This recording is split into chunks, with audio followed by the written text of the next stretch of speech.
the greatest. Gives them CDs, swag, talking to the girls like, you know, say, what songs you like? She couldn't have been nicer. Just the most wonderful person. Really? Yeah, she was really very kind. But I'll say one thing. I'll love Taylor Swift to the day I die, and I would put on armor and follow her into battle because she just praises my daughter for like how she looks 30 seconds. I'm so glad you like the music, and let me send you a... And I would jump off a cliff into a pit of spikes for that woman. I just underestimated, which would not be a mistake I would ever make again, with her incredible acumen as a songwriter. This is a Taylor Swift news alert you don't want to miss. Check out everything that happened recently in this video. You come across as so easy-mannered. Do you ever, like, lose your shit? Well, you know, one time, this is kind of like a road rage story. One day I'm in my car, and I'm in an old car. I'm kind of going along, so a guy behind me, beep, beep, beep, beep, and I go, what? I go, go around me, go around me. So I kind of pull out. As he passes me, he gives me the finger, you know. I go, what's that all about? He goes, F you, you know. And I pull up, what's that? F you. And I go, let me guess. What do you go, 52? Fat, bald, divorced? Let me guess. Your kids hate you, right? You hate your job. What was your greatest day? Was it high school? And I'm just berating the guy. And then he starts crying. And I go, oh, look, I'm sorry. He goes, no, you're right. You're right. My kids hate me. I said, all right, pull over. So I get in his car and go, look, I'm sorry. He goes, no, everything you said was true. I said, well, how old are your kids? He goes, 9 and 11. I got 2 girls, and they hate me. I go, what, do they like Taylor Swift? He goes, I love Taylor Swift. I go, well, look, I got her on the show Wednesday. I say, well, why don't you come Wednesday, bring your 2 kids as my guests, okay? I go in the dressing room, I tell Taylor about this. The greatest. Gives them CDs, swag, talking to the girls like, you know, say, what songs you like? She couldn't have been nicer. Just the most wonderful person. Really? Yeah, she was really very kind, very nice. And how was the guy after? Oh, fine. It was, you know, he was an okay guy. He was just a stress guy. He's in traffic. You're in LA. It's bumper to bumper. You know, he's got some awful job. He's divorced. You know, he lives. It says a lot about Taylor Swift, that story as well. Well, yeah. And what do you make of the fact she's now this billionaire? I think it's wonderful. I mean, breaking all records, beating Elvis, Michael Jackson, all of them. Yeah, I think it's wonderful. I think it's great. She deserves everything. And, you know, she's a really nice person. Yes, I met her once. I thought she was lovely. You don't get any sort of attitude or any, no, just a wonderful person. But I'll say one thing. I'll love Taylor Swift to the day I die, and I would put on armor and follow her into battle because... So Taylor Swift's across the room, and she's first, like 14 years ago. Yeah. Or 12 years ago. I mean, she's really just beginning to be a big deal. And she's quite young. And my 14-year-old daughter goes, Taylor Swift's over there. Dad, Taylor Swift is over there. And I said, well, you know, I actually just got a little letter from Taylor. And she sent me her album. Said that she and her family really enjoy the show. I think she might be coming on.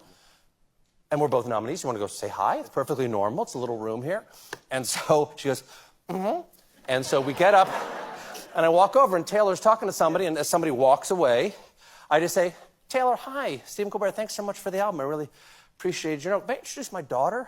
And Madeline's wearing this little, you know, sweet, young, teenage, little blue dress. And Taylor, of course, looks like just a queen. And she turns around, she goes, oh, pretty girl. And comes and puts her arms around her and goes, oh my God, you look amazing. Oh, you look, and she just praises my daughter for like how she looks 30 seconds. I'm so glad you like the music, and let me send you a... And I would jump off a cliff into a pit of spikes for that woman for how nice she was to my daughter. And you got to remember that. You got to remember that. Oh, yeah. So you can speak to this because I'm glad somebody is there to sort of support my memory of it, which is she came in and said, I wrote a monologue song. Or she told me I wrote a song for the monologue. And I said, great. And she said, can I play it for you guys? And I remember I've always felt my true nightmare in life is to be in a room where somebody close to me is playing guitar and singing a song while looking at me. Literally. Also, when it's the host that you have to keep in a really good mood. So the last thing you want to be is like, sorry, your song isn't good enough. We're going to write something else. So you're just dreading like, oh my God, how are we going to get out of this? Shame on me, right? Like I'm already jumping ahead to when the song's over and me being like, yeah, I mean, I think we'll do that, and then maybe we'll work on something like just already. You'd been working at the show a while, though. Not shame on you. Like, yes. you encounter every version of this at some point when you work there. Sometimes it works out, sometimes it's not. I just underestimated, which would not be a mistake I would ever make again with her incredible acumen as a songwriter and knowing exactly what the assignment was and writing a perfect song for the occasion. Yeah. Now you would have no doubts. You would just know. Yeah. But she was like 20. And I was in there being like, oh, I'm so glad I'll get to be the one being like, I don't know why they're not using it. It's so good. I had no responsibility. I do remember in front of her, she sang the song, and I went over to the phone and I called the writers who were working on the monologue, and I was like, she just ate your lunch. There we go. Whatever you're doing. Pens down, everyone. Throw it, pencils down. So you've told the story too much, but just the really fast version is she came in, she played the song for us, and it is literally what the monologue is. Yeah. Like 0 changes. We just sat there, and it was an entire song that was her opening monologue. We were like, okie dokie, that's it. I really do believe Lauren was like, yep, that's it. Yeah. I think it was just me, you, Lauren, and Higgins. I don't know if you've seen these yet, but Time Magazine, 1989, marks her most impressive sleight of hand yet, shifting the focus away from her past and onto her music, which is as smart and confident as it's ever been. Rolling Stone says this is still an artist who likes to let it rip, deeply weird, feverishly emotional, wildly enthusiastic. 1989 sounds exactly like Taylor Swift, even when it sounds like nothing she's ever tried before. The New York Times said, by making pop with almost no contemporary references, Miss Swift is aiming somewhere even higher, a mode of timelessness few pop stars even bother aspiring to.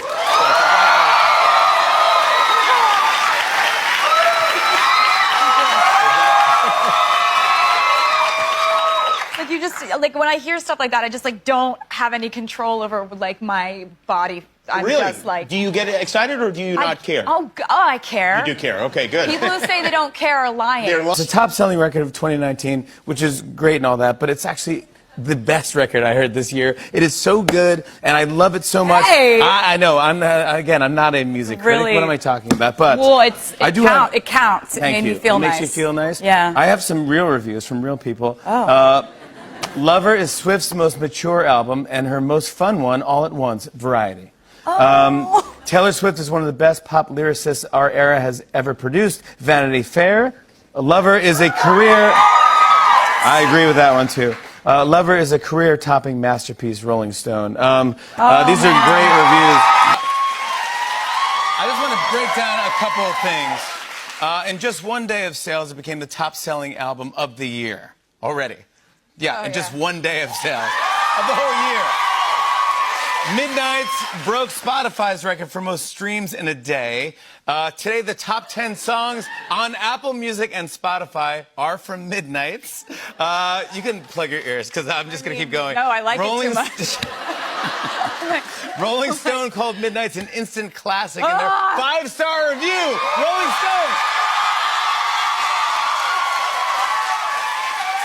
And right now, this album is on track to sell well over 1 million copies in its first week. That is history, buddy. That's Congratulations. That's unbelievable. Yeah. How are you feeling? Is it a lot? Is it exciting? Are you freaking? I'm beside myself. Yeah. Really. Yes. So I'm feeling very overwhelmed by the fans' love for the record. I'm also feeling like very soft and fragile. So I was definitely reminded of all the nice things late night TV hosts said about Taylor and had to put them together in this compilation in case you didn't have the opportunity to hear them all, because they're definitely worth checking out. And I think my favorite of them all might be the Stephen Colbert story, which was pretty awesome. Anyway, if you missed what Kane Brown had to say about jumping on stage with Taylor for Titan University, check out this next video.